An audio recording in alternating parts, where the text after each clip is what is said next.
Good evening and welcome to the Legends Edition. I am Fayyaz Qureshi. Our sign language interpreter for tonight's edition is Byron Abuli. Starting off with our top story tonight.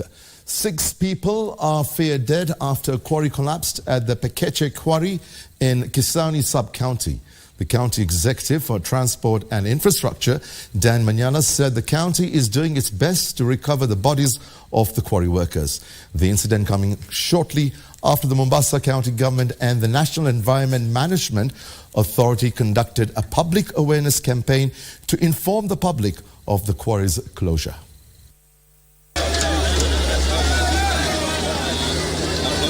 Kericho Quarry in Kisauni. The afternoon incident that has claimed 6 quarry workers has left these residents in utter shock. It is the second such incident in as many days. According to the area governor, Abdul Swamad Nasir, the high demand in sand in the area due to numerous ongoing constructions is pushing business people to areas such as this, where they can access sand easily. Haya mambo yamefanyika sanani. Leo asubuhi kumekuwa na kikao na wenyeji kuwaelezea ya kuwa hizi timbo ni hatari. Leo asubuhi Abdul Swamad banning forthwith any similar activities in this quarry, noting it is endangering the lives of residents. Ni afadhali wale wenye kujenga walipe zaidi timbo ambazo zitumike ambazo kwamba zinajulikana wazi hazina hatari kwa binadamu. On his part, the County Executive Committee for Transport and Infrastructure, Daniel Manyala, has assured residents that every effort will be made to reach those buried under the rubble. Na watu zaidi ya 6 wamefinikwa, na sisi kama county tunafanya kila jitihada kuhakikisha kuwa tumewarecover either alive ama injured ama in whatever condition. He has also affirmed his commitment in enforcing the governor's directive to avert similar tragedies in the future. Sisi enforce, tutahakikisha yeyote atakayevunja hiyo onyo ama directive atachukuliwa hatua za kisheria. John Junge for Legends Edition. President William Ruto has called on African leaders to accelerate the realization of the Continental Free Trade Area Agreement. The president says the agreement will increase intra-Africa trade, thereby creating jobs and wealth for the people. The head of state says visa restrictions between African countries and tariffs are unnecessary hindrances to trade. He made the remarks during the summit of the 3 basins on biodiversity, ecosystems and tropical forests in Brazzaville, the Republic of Congo.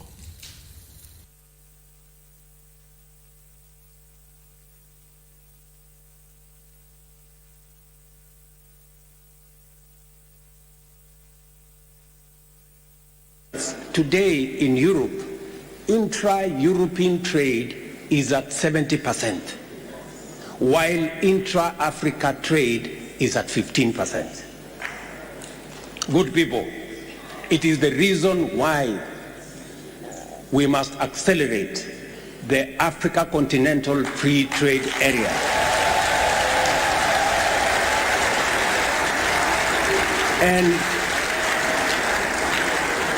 And unlock the potential that exists for African countries to trade amongst themselves. Working together is no longer an option. It is a necessary imperative.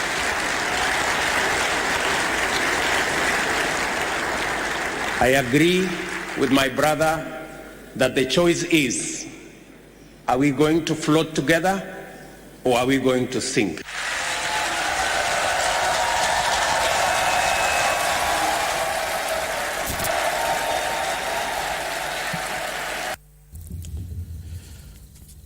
Over 5,000 Kenyans showed up in Ruaraka, Nairobi County for 1,500 agency job slots to work abroad. And as Abdi Aziz Hashim reports, the high rate of unemployment has made most of the applicants optimistic that they will secure jobs despite the few numbers required. They came out in their numbers with the hope of securing employment so as to provide for their families. The exercise, which took place in Ruaraka, Nairobi County, sought to fill 1,500 agency job slots advertised by a foreign company in Kuwait. Kazi tunazoajiri hawa wafanyikazi ni kazi za aina yote, kuanzia kazi ya kuosha mpaka kazi ya management. Tuko na kazi ambao zinaitwa cleaners, warehouse, technician, electrician, plumbers, painters na pia mafundi, sababu hizi kazi zinaenda kujenga nchi ya Kuwait, embassy ya Uamerikani. Tunahitaji watu zaidi ya 1,200 sababu hii ndio pilot project. However, over 5,000 Kenyans turned up for the exercise that will employ skilled workers in plumbing, warehouse, cleaners and management in the Middle East country. This depicts the desperation among many unemployed Kenyans. The Kenya National Bureau of Statistics KNBS data showed the number of jobless Kenyans grew to 2.97 million in Q4 of 2022. Despite the odds before them, the applicants remained hopeful. Nilifika hapa kitu 5:30 na tuko na imani tutapita interview ambayo gava imesema vijana wajitume. Hapo liko fiti, lazima tupite. Hakuna any jobs. So you opt hapo hivyo kwenda Qatar. Mimi hata nikienda miguu, mimi niko sawa. Mimi hata nilipia hata nipate tu chance ya kwenda tu kwa Mayolo. Mimi niko fiti. Si lazima ati nikae huko Kenya juu kuna kazi. Okay, for my case, ama vile tuko hapa hivi mayouth. Nafika tu place unaona lazima uhongane. Wengine wetu hatuna hiyo capability ya kuhongana, hatuna do. Na watu wanaenda Mayolo kusaka green pastures. Unaona? Nimetafuta kazi kwa about 5 years about plumbing. Nimekuwa napata jua kali kidogo, but for now I hope this one nitachukua jackpot sasa.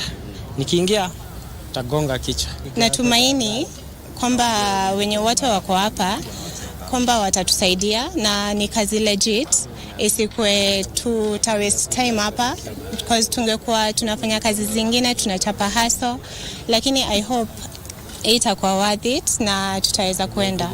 Abdiaziz Hashim, Legends Edition.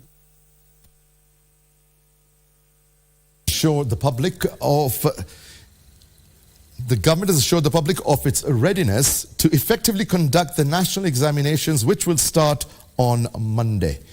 Principal Secretary, Ministry of Education, Dr. Belio Kipsang, says the ministry has put measures in place to ensure the integrity of the examinations is protected throughout the examination season. And as Frederick Parsayo reports, security has also been beefed in volatile regions, with more than 65,000 police officers having been deployed to different regions and examination centers in the country to man the examination.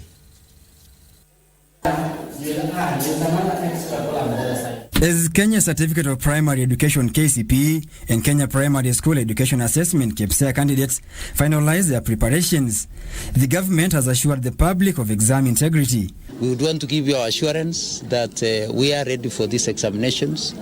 We can tell you that all the exams that are required are in this country. Speaking at St. George's Primary School in Nairobi, Education Principal Secretary Dr. Belio Kipsang said that all plans have been put in place to prevent exam malpractices. We acquired 82 containers, additional containers this year, so that we can map our schools to the nearest container. In fact, this year, and the CEO will mention, is that we are not aligning our containers to the administrative structures where we are saying you are in this sub-county or the other sub-county. We are aligning them to the proximity to the picking point. The Kenya Certificate of Primary Education KCPE and Kenya Primary School Education Assessment KPSEA exams will be administered between 30th October and November 3rd, while practical papers for Kenya Certificate of Secondary Education began on 23rd October and will end on 23rd November. To ensure all candidates and examiners are safe, the Ministry of Interior and National Administration has deployed more than 65,000 police officers to man different centers. This comes amidst a recent bandit attack in Keserian and Kapindasum Primary School in Mkutani Ward, Baringo South Sub-County. We have a permanent presence of our security officers, both from the National Police Service as well as the Kenya Defence Forces. And part of why they are there is to ensure that we have calm, so that the people of this part of the country can be able to go about their businesses uninterrupted, including schooling. This year's national examination attracted 3,604,972 candidates. 1,282,574 candidates will sit for the Kenya Primary School Education Assessment (KPSEA). 1,415,315 will sit for the Kenya Certificate of Primary Education (KCPE). 903,260 for the Kenya Certificate of Secondary Education (KCSE), and 3,823 for Kenya Intermediate Level Education Assessment (KILEA). The Teachers Service Commission has pledged to make this year's examination a success. The Teachers Service Commission wishes to assure the country that all its staff and teachers are fully prepared and ready for the upcoming national examinations, and will ensure they offer all the necessary support to candidates during the entire examination period. The student to school ratio for the KPSEA is much higher than the student to school ratio for KCPE. So the country is quite ready for that transition. As the country gears up for national examination starting next week, it's also bidding goodbye to KCPE. Goodbye, 844. Welcome, CBC.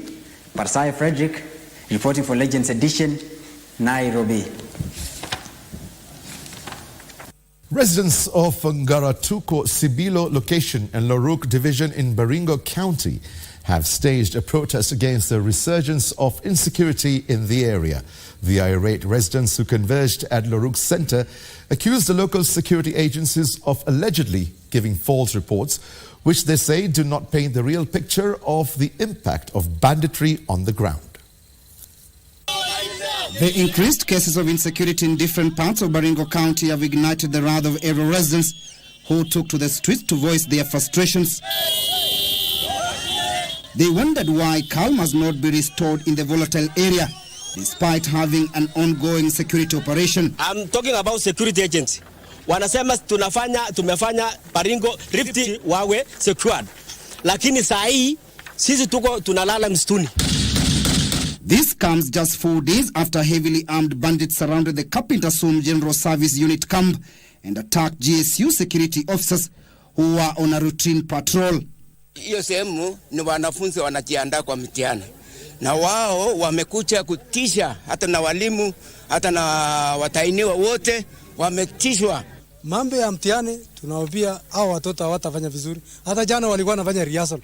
Walifanya rehearsal kidogo hivi bas ndio mabunduki. And barely 2 weeks ago, 2 people were killed in Ngaratuko while harvesting honey. Vile tunalala saa hii msituni. Unajua wangapi walilala msituni? Wangapi tulisika juzi last week, this week. Agana Chris alipikwa risasi na hawakupeleka ng'ombe wakawacha.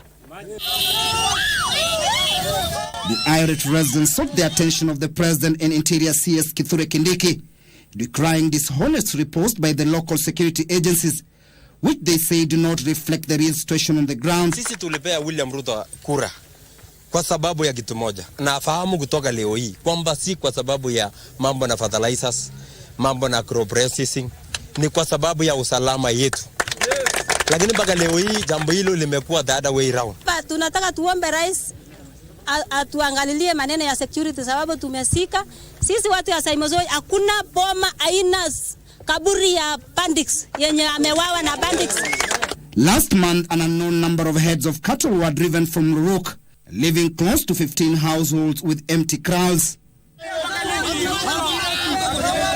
Timothy Kipnusu for Legends Edition.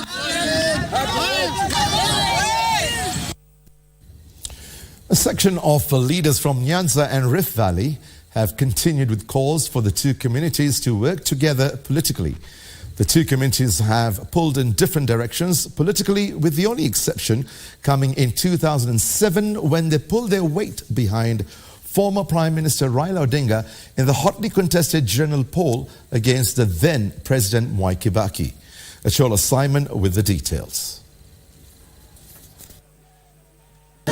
Calls for the two communities to work together going forward have been growing by the day as political realignment ahead of the 2027 begin to bubble. We've known we traveled from Egypt through Sudan, following the River Nile, and suddenly the roads would not go further. They stopped around here, and we kept on climbing the hills because of the animals. Kwa hivyo sisi ni Nilots, sisi wote, na tukisonga hapo mbele, hata kwa upande maneno ya kisiasa, tutafanya kazi pamoja na hawa. Citing past unlikely political alliances, Uasin Gishu County Governor Jonathan B. said the two communities can put their past political differences aside and forge a united front to ensure development and more specifically devolution is realized at the grassroots level. And you know, in politics, unthinkable can happen. I say unthinkable can happen. After the post-election violence, you couldn't imagine that the Kalenjin man would work with the man from Mount Kenya. But what has happened? Right now, we are working together. Na nyinyi pia kama mandugu zetu na madada zetu lazima muanze kutuzoea. Kwa sababu safari hii hatutawacha Ruto. Hatutawacha Ruto. Tukisonga 2027 hapa hatutawajana na Ruto inayolia Nyanza. Akipanda juu tunapanda na yeye. Akiteremka chini tunateremka na yeye. Akienda kushoto tunaenda kushoto na yeye.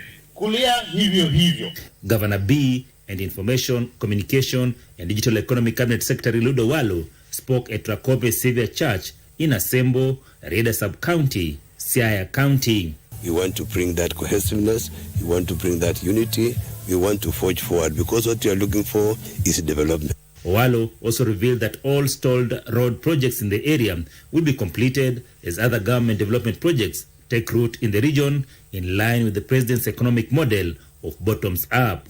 Upande ya stima imeanza kutembea kila pembe ya eneo hii ya Nyanza. Hata hapa Sembo iko last mile connectivity electricity project inaendelea. Achola Simon, Legends Edition, Siaya County. A section of business owners in Nairobi City have supported the decision by the Nairobi County Governor, Johnson Sakaja, that disallows street vendors in Nairobi to conduct business in the Central Business District before 4 p.m. The business owners say the hawkers have an unfair advantage since their structure of business does not attract as much in taxes. In a rejoinder, however, Nairobi hawkers say that the governor's decision is affecting their livelihood, and unless the county government designates a place for them to do business, they will not comply with the governor's directive. Pauline Nasimiu with the details. Just a few days after Nairobi's Governor Johnson Sakaja came up with new rules to tame hawkers from invading pavements within the county's Central Business District CBD, a section of business owners in Nairobi have come out to support his decision. As much as we want to accommodate everyone, every Kenyan, to be trading in this city, we cannot compromise our business to favor their business. Because when they are solving their problem, they are creating a problem to us. There is no way we will allow them to work when already we are in open hours. We are paying taxes. The licenses are 1,000,001 and we are paying. But when you put your wares here, you don't pay even a single penny. Lakini kwangu ukikuja mimi ndio nafinywa sana. They say hawkers have been affecting their businesses by raiding their customer base. Nairobi street vendor could hear none of it. Sasa anataka tuende wapi saa hii? At least ungekuwa na mahali unaweza tufix, ukituambia tutoke kwa barabara ni sawa. Tunafinywa huku mpaka watoto karibu walale wakwe na marasi manzi. Leo anapata maziwa, kesho wapati. Juu kitambo uze na tuko wengi hapa tumejisqueeze. Tutafanya aje? Si tuko na miaka karibu 20 hapa, tutaenda wapi? Atuonyeshe mahali pa kuingia tupewe. Kama sio hivyo tutatoka barabara, tutakimbizana na kanjo. Nairobi CBD business owners have come out to support Nairobi Governor Johnson Sakaja on his decision to allow the hawkers conduct their businesses from 4 p.m. But the question still remains, will the hawkers comply with the new rules? Pauline Nasimiu for Legends Edition, Nairobi. Right, it's time for a quick break. We'll be back in a short while. Stay with us.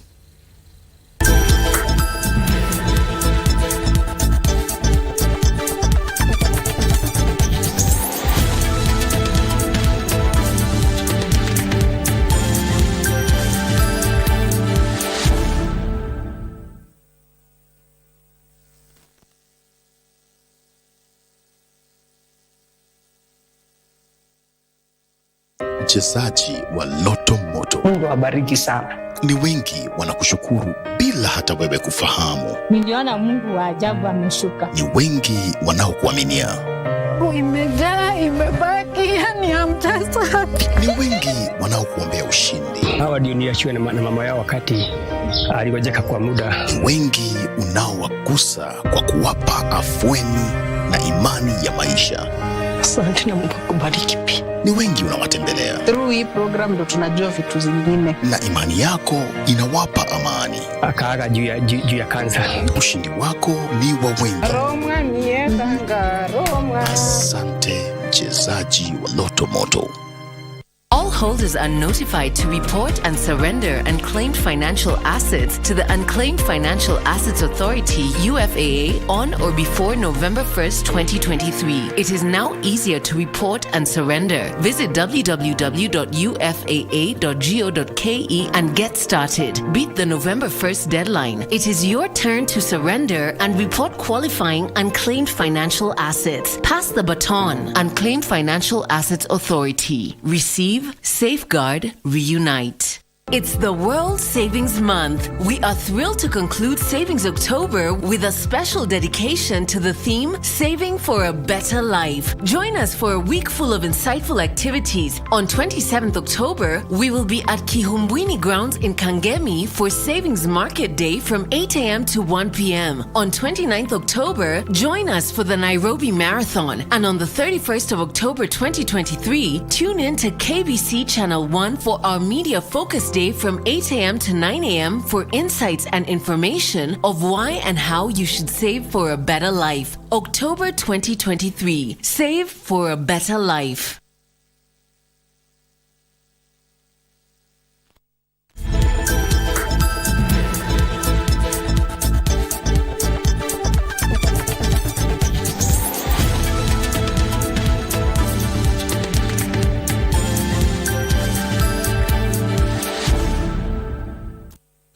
Welcome back.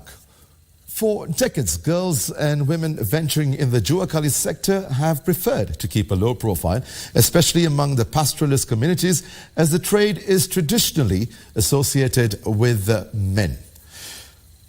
The reason that saw the herders in the region lose close to 80% of their livestock, which was their main source of livelihood, has created a paradigm shift that has seen more women in this area embrace the sector to provide for their families. Livestock keeping remains the mainstay among the Marsabit people, as men spend their lives grazing livestock and women take care of their homestays and children. The recent drought that saw the herders in the region lose close to 80% of their livestock has forced a shift in gender roles, with more young women now join the Juakali sector, an area traditionally male-dominated. Speaking during a graduation ceremony of TVET students in Marsabit County, Gumato Kwampicha and Caroline Kuyan are among the many young women here who have ventured into the Juakali sector. It's better wajijoin na kazi ya ujuzi manyatani ndio wajisaidie future, wajue wanatengeneza na mkono yao, wasiongojea kulipwa mshahara. Marsabit County Deputy Governor Solomon Gubo challenged the residents who looked down on the Juakali sector due to the notion that it was not well paying. Fundi ni kama kazi ambayo haina dhamani. Ndio maana watu wengi hawana ile msukumo kuweza kuwa mafundi hapa kwetu. Lakini tukipata hawa ambao dada zetu, ndugu zetu, vijana ambao wamehitimu siku ya leo zaidi ya vijana 90, wanapatia changamoto wale ambao wamekaa nyumbani. Northern Rangeland Trust Marsabit County Director Dida Fayo pointed out that training more youth and women in the Juakali sector was the key way to emancipating the pastoralists from the ravages of the impact of climate change. Wamama 66 siku ya leo ambao wana graduate leo ni wamama ambao wangechukua mapanga zao na shoka zao kwenda kukata miti na kuchoma makaa, lakini kwa sababu ya kupata hizi mafundisho watatumia hiyo mafundisho kutafutia mapato. During the ceremony held at the Marsabit KWS ground, 90 youths graduated with certificates in various vocational courses, 66 being young women and 24 men. Kasichon Masha, Legends Edition. Normal activities at Marareni High School have been disrupted after 17 teachers protested against their salary delays. The angry teachers were forced to stay in the school after the school principal allegedly refused to pay them their dues. They now want the government to intervene.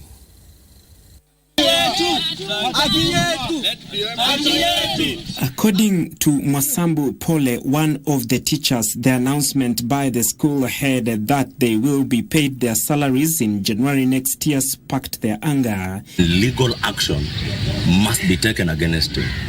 In fact, we have been here since yesterday. We spent the entire night here.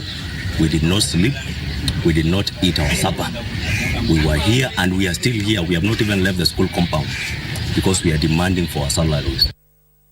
Elsewhere, youths in Marsabit County have been urged to enroll in technical and vocational education and training institutions, popularly known as TVET, in order to acquire the necessary skills for self-employment. And I want to talk to the graduates. There are 3 things that I would really persuade you to do. Number 1, the skills that you have gotten, make it your passion. Serve with the dedication. And then also,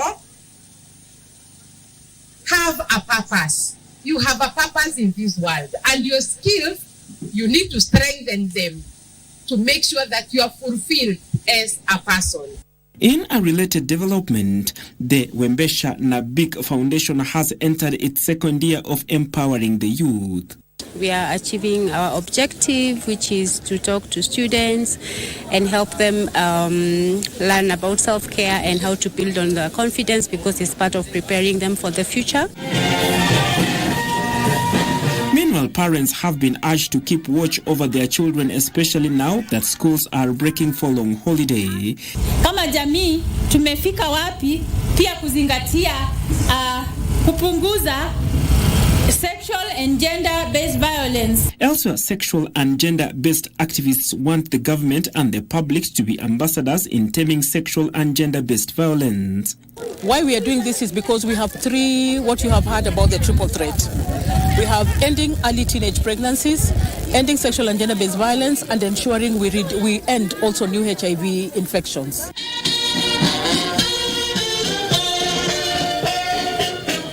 And the intersex community is calling on Kenyans to embrace them and avoid what they term as seclusion and stigmatization by the community. Takwimu ya kimataifa inasema ni kati ya 2.3 na 0.5 ya population ndio wanaweza kuzaliwa kuwa humda. Na ukitumia kama 48 million ama 45 million ya population ya Kenya, tunakuta kwamba ni wengi zaidi. Kwa hivyo tafadhalini tuwape haki zao za elimu. Finally, a health facility in the semi-arid Kikopey area in Nakuru County has received a facelift to boost provision of health services. Our aim today is to look at how we can expand the health services, expand the facility, and eventually upgrade it to a level 3 facility. We have identified 3 main areas of expansion. That is the maternity unit, because our mothers are forced to travel all the way to Gilgil for deliveries. Right, we're all set to join Topi Liambila with the latest in sports news. Stay with us. Well, on the sporting scene, thank you very much, Fayyaz. We've got again another big sporting report coming up to you on the KBC Channel 1. This is the Legends Edition. I'm Topi Liambila. Now, we start with the celebrations. The Sports Cabinet Secretary Ababu Namwamba says doping cases in the country have reduced immensely since he took office 1 year ago. Namwamba was speaking during celebrations to mark 1 year in office, said he has been working closely with the anti-doping agency Kenya ADAC to ensure elite athletes are tested regularly. Sports Cabinet Secretary Ababu Namwamba highlighted reduced number of doping cases in sports in the country and lifting of Football Kenya Federation ban by the World Soccer Governing Body FIFA as some of the achievement as they mark 1 year in the office. Namwamba said that doping cases in the country have gone down in the last 1 year. We are using so effectively to wage an all-out war against doping, the anti-doping agency of Kenya. He said he has been working closely with ADAC to ensure all the athletics are tested regularly. I was with the CEO in Paris because the business that took us to Paris was around the big deal of doping. He said lifting of the FKF ban by FIFA was one of his biggest achievements in the last 1 year assignment as sports minister. A special salute to the Kenya Broadcasting Corporation, KBC. And this year we've been able to do some amazing things with KBC, including, for the first time ever, bringing the National School Ball Games on live TV through our partnership. He says plans are underway to renovate all the stadiums as the country prepares to host the 2027 African Cup of Nations. And we have concluded an arrangement with the Kenya Broadcasting Corporation to deliver the Kenya Premier League on free-to-air TV, which is really the purpose of delivering TV to hustlers. For Legends Edition, I'm Sila Unyango. From hockey, the national men's and women's hockey teams will begin their quest to qualify for next year's Paris Olympic Games tomorrow at the University of Pretoria in South Africa. The men's team will play Egypt, while the women's team will take on Zambia in their opening matches. The Olympic qualifiers will run up to the 5th of November this year. Nora with the report. The men's national team, led by coaches Michael Malongo and Griffins Okombe, will play against Egypt, which is ranked 20th in the world, in its opening match and face Zambia on Monday. They are pulled together with Egypt, Ghana and Zambia. The women's team, which is pulled together with Zambia, Namibia and Ghana, will open their campaign against Zambia. The top two in each group qualifies for the semi-finals. The winners at the African Hockey Olympic qualifiers will be joining France men and women, Australia men and women, Netherlands men and women, India men and China women to seal their berths at the 2024 Paris Olympic Games. The team that finishes as the runners-up in the competition will get a second opportunity to qualify for the Olympics. Nora Mwangi for Legends Edition. And on football, Gor Mahia have remained in second position on the FKF Premier League table, despite being held to a goalless draw by Bidco United at the Moi International Sports Centre, Kasarani. Gor Mahia have managed to collect 16 points so far and sit 3 points behind leaders Posta Rangers, who earned an easy 2-0 win over Bandari at the Kasarani Annex. First half strikes from Bernard Ondiek and Andrew Juma ensured a comfortable win for the hosts. Kenya Police drew 1-1 with Talanta FC thanks to goals from Tyson Otieno and Lucas Waitere at the Police Sacco Stadium, while Kibande helped Tusker FC to a 1-0 win over bottom side Sofapaka. Christopher Raila and Eric Balecho were also on the score sheet as Muhoroni Youth and Muranga Seals shared points in a 1-1 draw.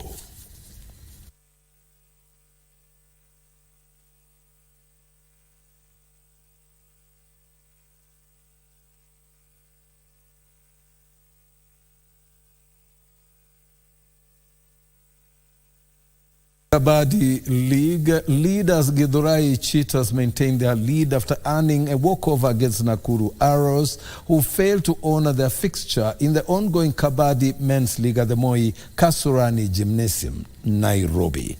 Okumu, the details. Githurai Cheetahs retained their top position in the men's Kabaddi League after earning maximum points from their Saturday fixture against absent Nakuru Arrows. The win keeps Githurai at the helm on 69 points, while JKUAT Assassins and UN Tigers follow closely in second and third positions respectively. Ni muhimu kwa timu ndio tukayapo top. Though mimi sijafurahia kupewa walkover. Hii ina mimi kama top raider inaniumiza. Sasa wenye wanakuja nyuma yangu, mimi sasa game ya leo tumepewa walkover, mimi sitapewa points zangu kibinafsi. Sasa hiyo points ni ya team peke yake. But tunacheza vitu mbili. Tunacheza pale top table, kikombe kubwa, na pia best raider. Following the win, Githurai now shifts focus to the forthcoming men's playoffs, which will consist of top 6 sides from the 14-team men's league. Zoezi tumekula vilivyo, ndio kama tumeweza kupigana na hao timu wengine hadi tukamanage kwa hapo juu. Kwa hivyo hii season ijakuwa rahisi na ijakuwa ngumu, iko hapo in between. Juu tumejiandaa vizuri kwa maana tuko hapo juu. Tuko tayari kwa kila timu itakuja hapo playoffs. Hatuko tayari kushuka hapo juu. Tunataka tubebe hii kikombe raundi. In other results, Samuel Wafula scored 33 points as RDU men beat Kayole Giants 55-36, while UAN Tigers registered a slim 50-47 victory against Kasarani Lions. In the women's matches, Black Falcons had to dig deep before trouncing Kasarani Lioness 31-28. The victory consolidates Black Falcons' second position on the 6-team standings with 42 points, while Kasarani Lioness remain 5th on the log. The women's league enters the third leg next week, while the fourth leg is scheduled for January ahead of the playoffs in February. Bernard Okumu, Legends Edition. Now on the international scene, World Rally Championship title contender Elfyn Evans crashed out of the inaugural Central European Rally on Saturday, leaving Toyota teammate Kalle Rovanperä set for a second successive crown. KBC Channel 1 will broadcast 2 stages on Sunday, including the Wolf Power stage. Championship leader Kalle Rovanperä took a major step toward claiming back-to-back FIA World Rally Championship title after his teammate Elfyn Evans crashed out of the Central European Rally second full day. Tomorrow, sir. Overnight leader Rovanperä was second in place after Saturday's 11th stage and 11.1 seconds behind Hyundai Thierry Neuville, with more 3 stages to run in the second leg. 2.3 seconds quicker. Then that's a really good run from Sunderland in there.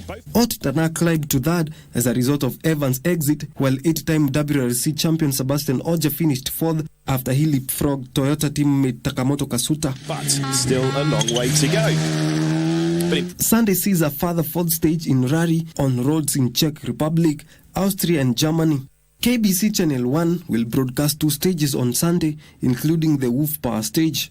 King Orimongi for Legends Edition. Because remember his first one. Now, locally, the 20th edition of the Standard Chartered Nairobi Marathon will be held tomorrow with over 21,000 runners expected to take part in the event, which will start and finish at the Uhuru Gardens in Nairobi. Several roads in the city, among them the Southern Bypass, will be closed as from tonight until tomorrow midday. The competition, which was launched in 2003, will see runners compete in 6 different categories, namely 42 kilometers marathon, half marathon, 21 kilometers wheelchair race, 10 kilometer corporate challenge, 10 kilometer run, as well as the 5 kilometer family fun run. Elias Kemboi and Sheila Jepkoech won the 2022 marathon category. Kemboi clocked a time of 2 hours, 10 minutes and 22 seconds to emerge victorious, while Jepkoech won in a time of 2 hours, 27 minutes and 04 seconds. The winners of the marathon race will walk away with a cash reward of 2 million shillings. Several roads, among them the Southern Bypass, will be closed at midnight Saturday ahead of the marathon, which starts at 6 in the morning, with the start and finishing points set at Uhuru Gardens, Langata Road. The Nairobi Traffic Department has created alternative routes to and from the Southern Bypass, with the police ensuring total security for motorists and participants of the event. For Legends Edition, I'm Fred Njogu.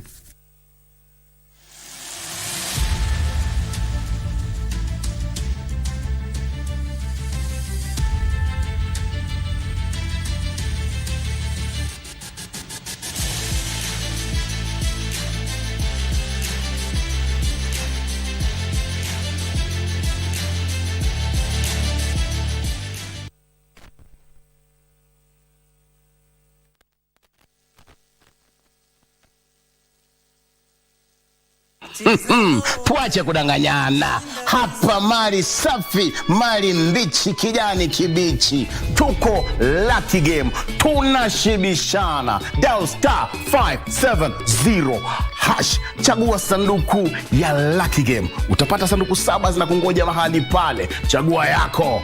Mali kibao, tuko na viti, tuko na vifriji hapa, tuko na TV, tuko na microwave, na pia tuko na chapa. All happening kwa star 570 hash. Jishibishe. notified to report and surrender unclaimed financial assets to the Unclaimed Financial Assets Authority UFAA on or before November 1st, 2023. Nilete at least mtu. Bwana, moja tu katika wanaume wote wenye wako duniani nipe moja. Enda kwa chai na mkate. Hata si pombe. Ndugu yangu wa kuzaliwa toka nitoke. Akaambua ati mimi ndio nimemroga ndio asipate watoto. Sasa mizimu na mitukula itakufuata. Pass the baton. Unclaimed Financial Assets Authority. Receive, safeguard, reunite. Umechunguza hii familia una ndani ama una watu juu unapenda jeni? Maanisha nini? Maybe wewe ndio utabadilisha jeni. Nini ilifanyika hasa? Najakwambia. Naona ni kama jeni iko kwa shida. Ulikuwa umeenda huko kufanya nini? Kuona mgonjwa. Aki misioni nikikaa huko. Niko na nightmares. Unakani kama mwana ghost? Hapana. We need to help her. Ati nini? Well, you have not heard my side of the story. Nikikuletea mafuta ya kujipaka na sabuni jela, utaniambia pole pole. Everyone thinks I'm just the other woman. Who one thinks that? Then put a ring on it. Your evidence tutaipata aje? So you've been trying to avoid me. Jen. Please. Jen.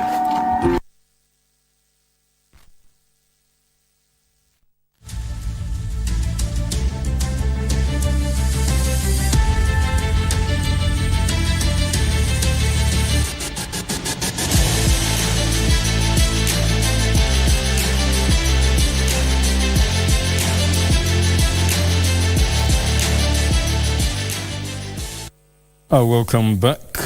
Now, Kenya Tennis Secretary General Wanjiru Mbogwa Karani is the first woman to be voted in as the Eastern Africa President of Africa Tennis Confederation.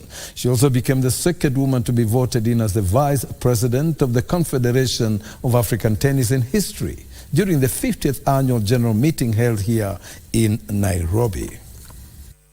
Wanjiru attained 6 votes against Comoros Mahamud Zaya, who garnered 5 votes in the second round voting, after both tied 5 votes each in the first round. I am extremely excited to be the first woman president of this zone and the second one in Africa, and so that means a lot. And my passion for the game means I am actually the right person for this job. I promise to do my best. I always try to give more than 100%, and I will continue to do so.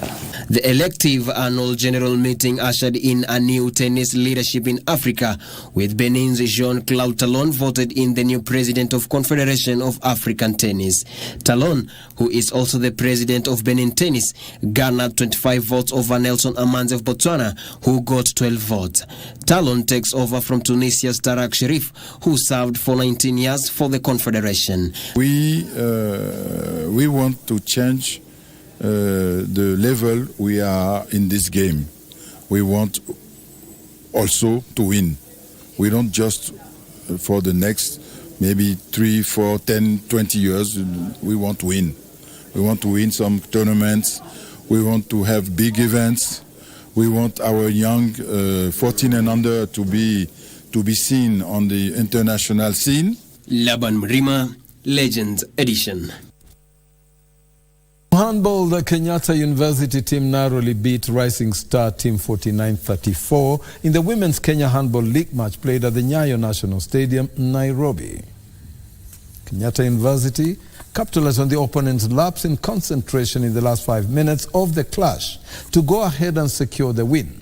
In other matches, NCPB fell to Olders JKUAT at 35-14, while Spartans registered a 60-21 win against Buccaneers Junior.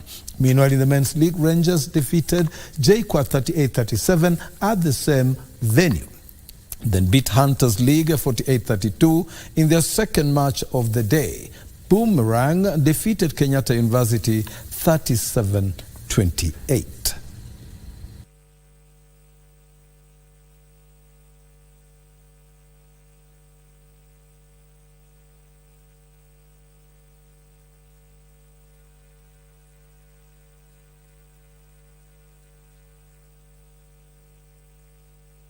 Rugby, the Kenya Lionesses will remain in the Women's 15s Division 3 competition after a 21-5 win over Colombia in their crunch tie at the 7th Stadium in Dubai last night. Let's take a look. Locally on Kids Sports, a Fast Touch Sports Club, a junior football club nurturing young talent under different age groups, is preparing a field team at the Chipkizi Cup, slated to be held from the 15th to the 18th December in Tanzania. Our reporter Dan Mwenda visited the team training today and compiled the following report for us. Let's take a listen.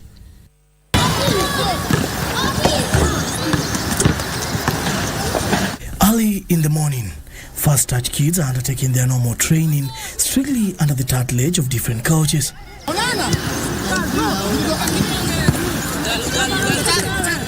All are looking forward to be shortlisted in the team set to take part in the Chipkizi Cup, slated for December in Tanzania.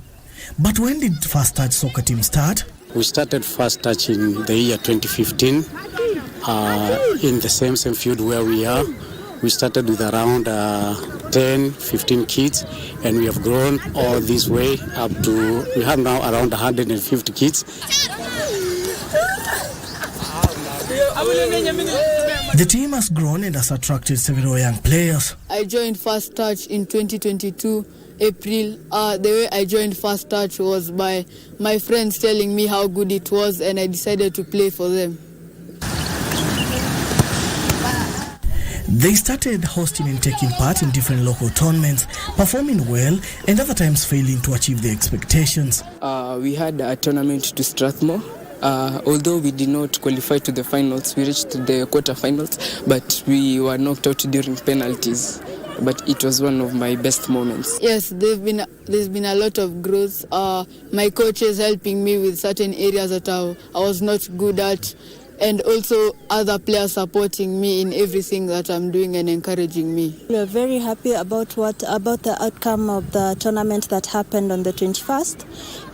We were the host, and being second runners-up was not a very bad thing for us because it gave us experience. We got to learn from the mistakes that were made during that particular match, and the coaches were able to analyze where they were supposed to improve, and I'm sure they're working on it as we speak. The kids wamekuwa poa, turn-up imekuwa poa, and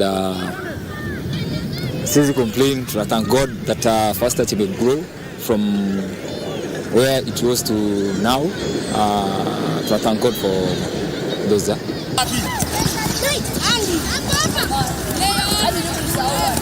The team management is optimistic that several key players might in the near future be scouted by the Kenya Academy of Sports and get skills which will prepare them for future assignments. It's a good thing they have come up with their Kenya Academy of Sports. I would request them to keep on going around and trying to meet the players, going around and trying to scout players who could be eligible for the program.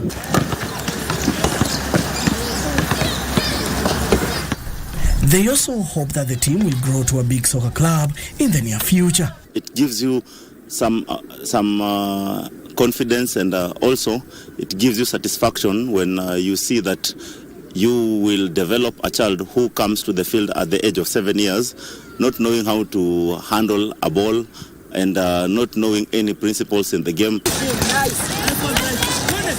At the moment, the team is preparing for the Chipkizi Cup, slated to be held from 15th to 18th of December in Tanzania. Hopefully, tumejipanga fiti, and we are sure with our boys, they'll give us a good tournament. We are going very far. That is a sure thing.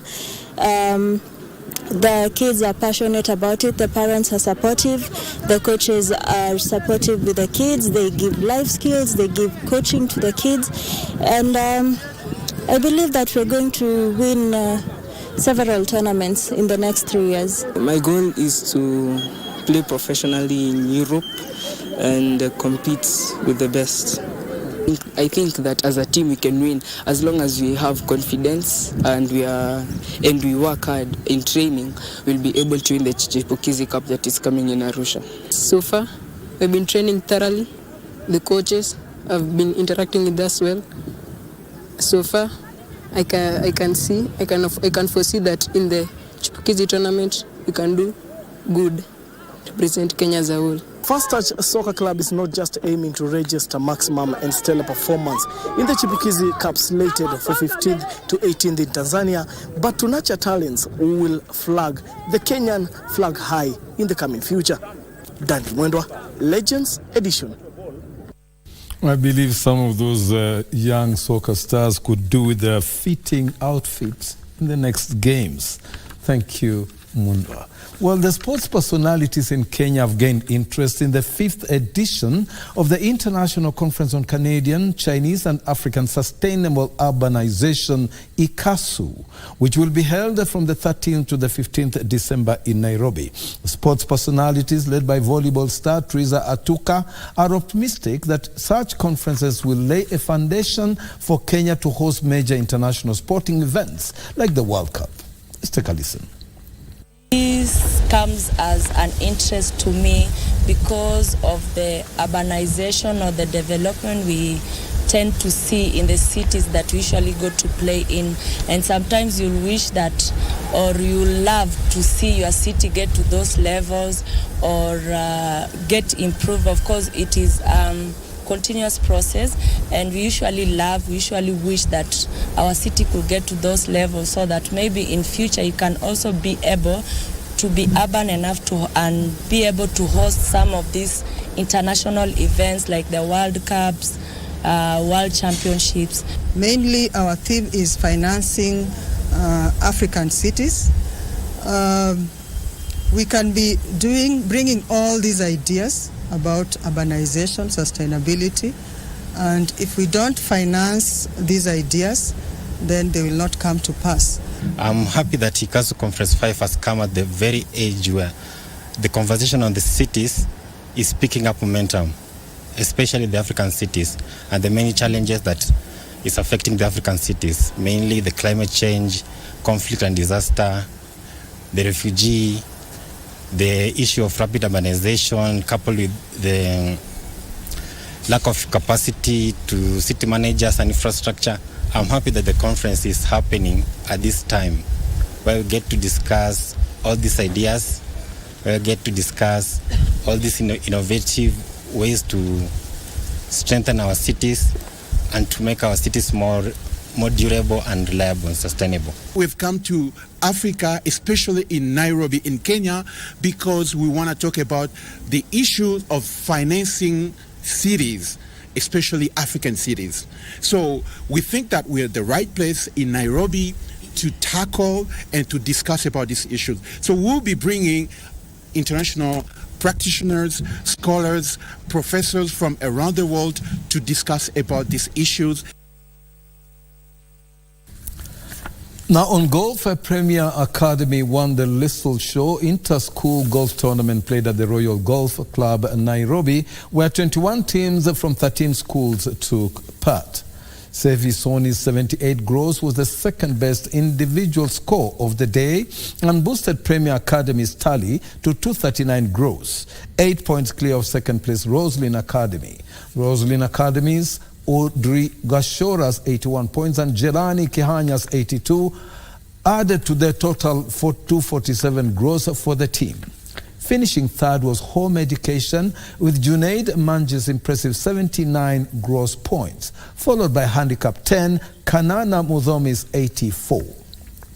They scored 249 gross to 2 points off the second place Roslyn Academy. Take a look.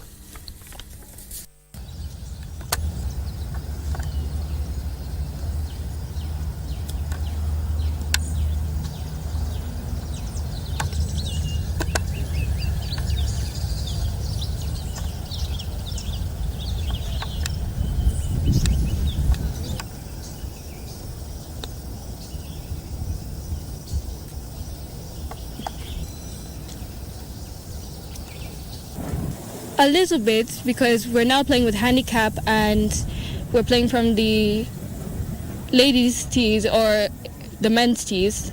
So we're being pushed back a bit and we're playing with our handicaps.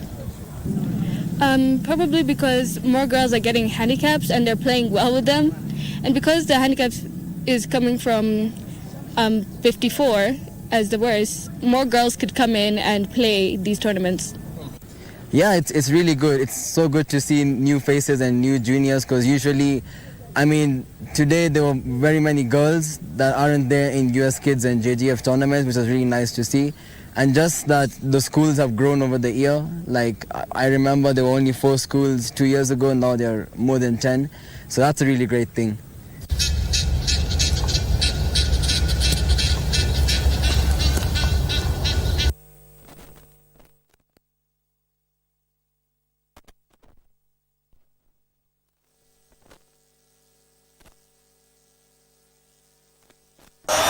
This is the first time it's happening in Africa.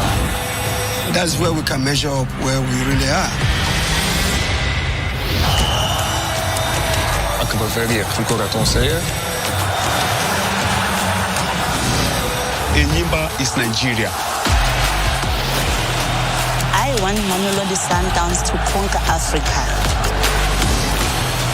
Angola's style is fighting and very fast players. Tepe Mazembe ni ekipi isha kufanya histoire monde mzima. عندنا طاقات كبيرة، عندنا طاقات لعابة كبار. سيمباز تنزانيا. أي بطولة هي بالنسبة لنا بتبقى أهم بطولة.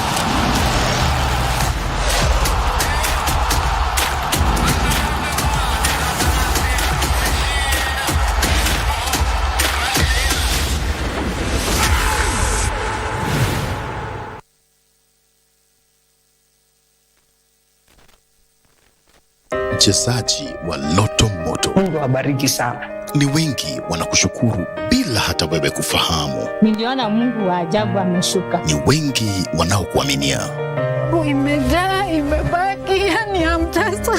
Ni wengi wanaokuombea ushindi. Hawa ndio niachiwe na mama yao wakati aligojeka kwa muda. Ni wengi unaowagusa kwa kuwapa afueni na imani ya maisha. Asante na Mungu akubariki pia. Ni wengi unawatembelea. Through hii program ndo tunajua vitu zingine. Na imani yako inawapa amani. Akaaga juu ya kansa. Ushindi wako ni wa wengi. Roma niendanga, Roma. Asante mchezaji wa Loto Moto.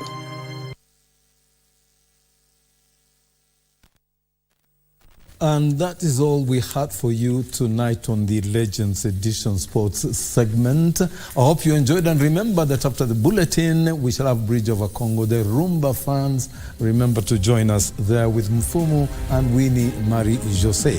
For now, I'm Topi Liambila, handing you over to my colleague, Fayyaz Qureshi, to wrap up. Thank you very much, Topi Liambila, as always at his best with the latest in sports. And that's all from our newsroom. Our sign language interpreter for tonight's edition was Byron Abuli. I am Fayyaz Qureshi. Have a good night.